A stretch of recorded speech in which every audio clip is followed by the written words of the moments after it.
রংপুরে যে ভাইকে হত্যা করা হয়েছে, সাইদ নামে যে ভাইটিকে শহীদ করা হয়েছে, আপনারা মনে করেছেন তাকে হত্যা করলে আপনারা পার পেয়ে যাবেন, কিন্তু তিনি হত্যা হয়েছেন, তিনি অমর হয়েছেন। কথা বলুন ঠিক কিনা?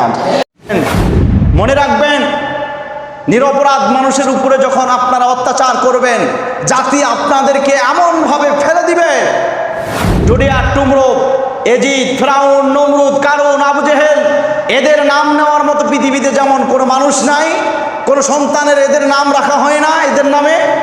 আজকেও যদি আপনারা নিরপরাধ মানুষদের গায়ে এভাবে অত্যাচার চালান, জুডিয়া টুমরো আপনাদের নাম নেওয়ার মতো, আপনাদের নামে নাম রাখবে এরকম পৃথিবীর মানুষ খুঁজে পাওয়া যাবে না। কথা বলুন ঠিক কিনা? সুতরাং সাইদের নামে চত্বর তৈরি করা হয়েছে। পৃথিবীর মানুষ যতদিন লেখাপড়া করবে এই শহীদ সাইদকে স্মরণ করবে। আমরা এখানে দেখি শেষ হয়নি, হেলিকপ্টার দিয়ে হাজার হাজার ছাত্রকে গুলি করে হত্যা করা হয়েছে।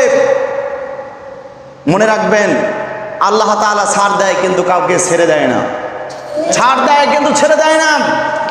দুনিয়ার আদালতে আপনি কোনো কারণে কোনো কারণবশত ক্ষমতার দাপটে হোক আর যেমনে হোক আপনি পার পাবেন। আমরা দুনিয়ার আদালতেই শুধু আসল আদালত মনে করি না, আমাদের আরেকটা আদালত আছে, সেটা হচ্ছে আল্লাহর আদালত। আলাইসাল্লাহু বিআহকামিল হাকিমিন, তিনি হচ্ছে উত্তম বিচারক, তিনি আমাদের বিচার করবেন। সেদিন কিন্তু কেউ কোনো রেহাই পাবেন না। কথা বলুন ঠিক কিনা? কোটা আন্দোলন, ছাত্ররা একটা যৌক্তিক আন্দোলন নিয়ে মাঠে নেমেছে। এই কোটা আন্দোলনের দাবি হচ্ছে যে মেধাবী ছাত্রদেরকে বিভিন্ন জায়গায় চাকরি থেকে বঞ্চিত করা হচ্ছে।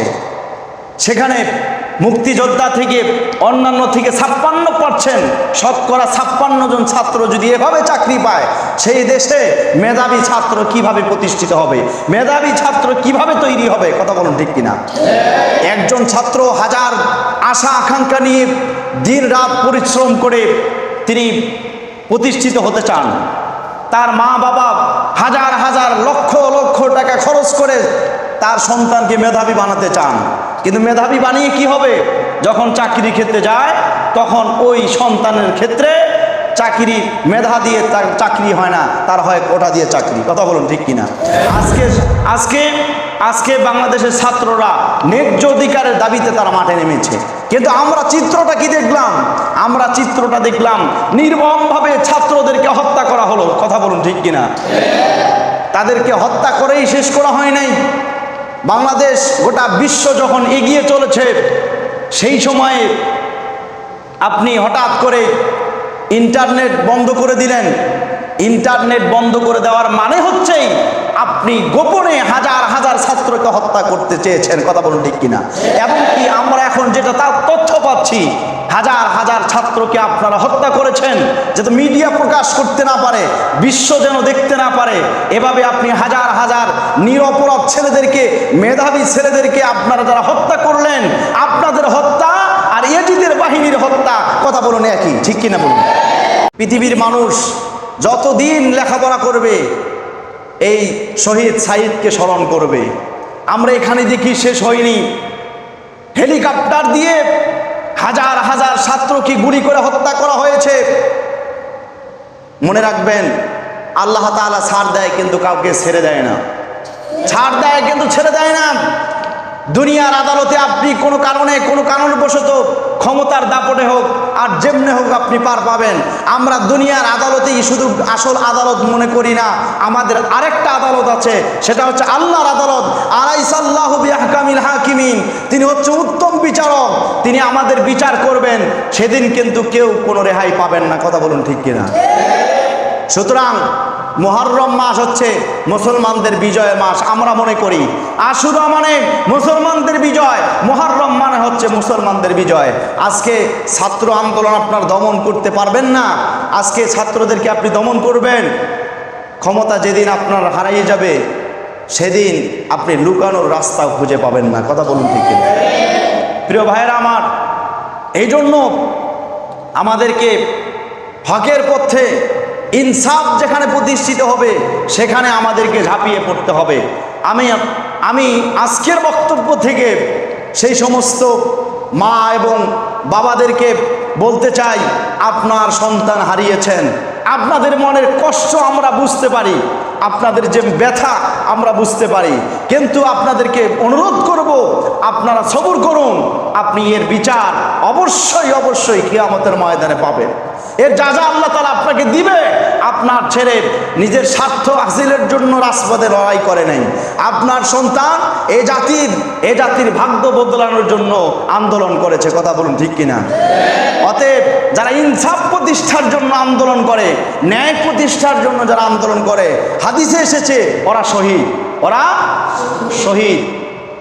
আল্লাহ তাআলা বলছে, ওয়ালা নাবলুওয়ান্নাকুম বিশাইইম মিনাল খাউফি ওয়াল জু'i ওয়া নাকসিম মিনাল আমওয়াল ওয়াল আনফুসি ওয়াস সামারাত ওয়া বাশশিরিস সাবিরিন আল্লাযীনা ইযা আসাবাতুহুম মুসিবা ক্বালু ইন্না লিল্লাহি ওয়া ইন্না ইলাইহি রাজিউন। প্রিয় ভাইয়েরা আমার, আল্লাহ তাআলা আমাদেরকে পরীক্ষা করতে চান, বিভিন্নভাবেই পরীক্ষা করতে চান।